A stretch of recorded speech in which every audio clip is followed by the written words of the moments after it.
Welcome to Bored and Confused, where I review shows based on two criteria. One, was I bored? Two, was I confused? Today's show is McNeal, playing at the Vivian Beaumont Theater at Lincoln Center and starring Robert Downey Jr. Now, what is this play about? Well, let me tell you. Just the main idea, it's about AI. It's about AI and how we use AI as artists, and what is plagiarism and what is stealing.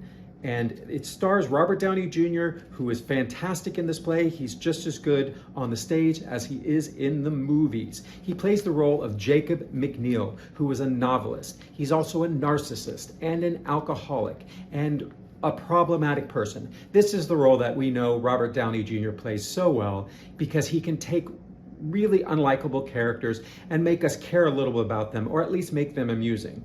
So Robert's in his element in this show. This show also has Andrea in it and Melora Hardin, among other talented actors. I really loved Andrea in this as well, because she's just entertaining. She's just lovely to watch on stage. What a presence she has. She plays his agent, and watching these scenes of him reacting with his agent, I was like, that's me talking to my agent. Similar vibe to Andrea Martin. And I was like, he's dressed like me, he's got gray hair, it's a little bit long, he's a writer. I was like, okay, this play is about me. And it's also about me because I've been dabbling with AI, as we all have. Now, this play is set in the not too distant future.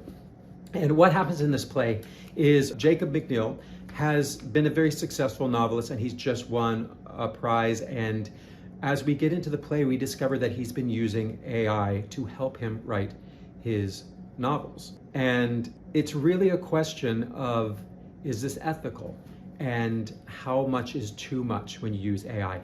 Now, this is set in the not too distant future, because the things that AI is doing in this play, AI is not at that level yet.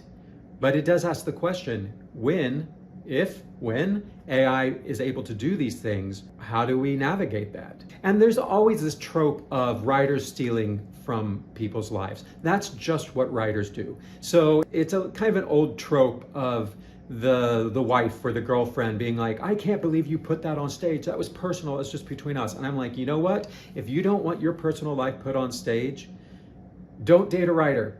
Don't.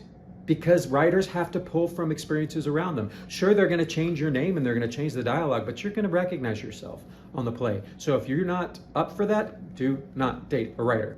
Let's talk about bored and confused. I'm going to start with confused, because this show has the potential to be confusing, but I was never confused. And maybe it's because I'm very familiar with this topic. And there is a moment towards the end which is confusing, but it's purposely confusing, because then the actor comes right back and says, that was confusing, right?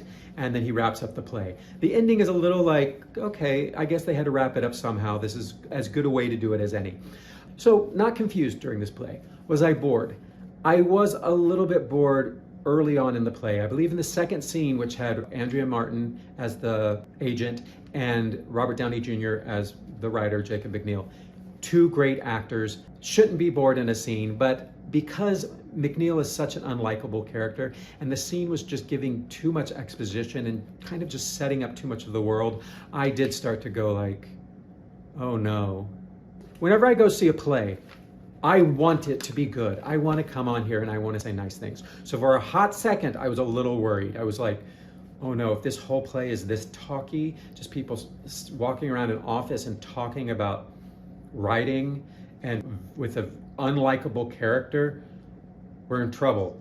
But once it starts breaking into this interesting idea of what AI is used for, I was on board and I was engaged. And I have to say, the set design and the projections for this show are so good.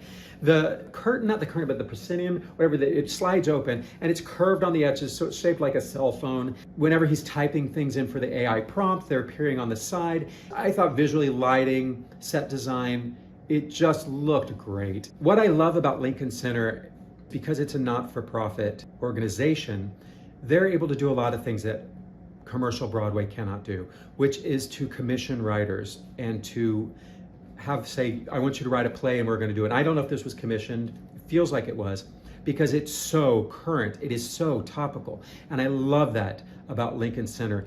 because I know as a playwright, I never write things about current events because I just don't know when it's going to get produced.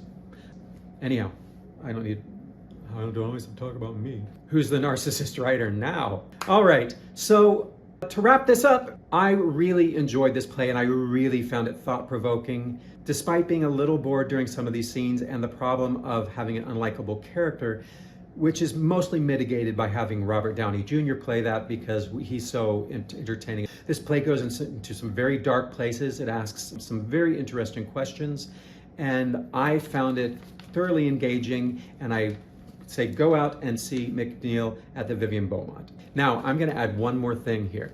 What was it? I want to talk who will create it. Interestingly, I think McNeal, this actor, is writing his plays, and it kind of makes you wonder, was this play written by AI? I really don't think it was. There's the final speech in the play. He types in a prompt and says, spoiler alert, fast forward till the spoiler alert goes off.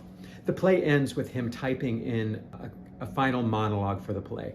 And I think this was the one place where AI was actually used, because the final monologue felt like it was written by AI. It sounded like it was supposed to be profound, but it really wasn't.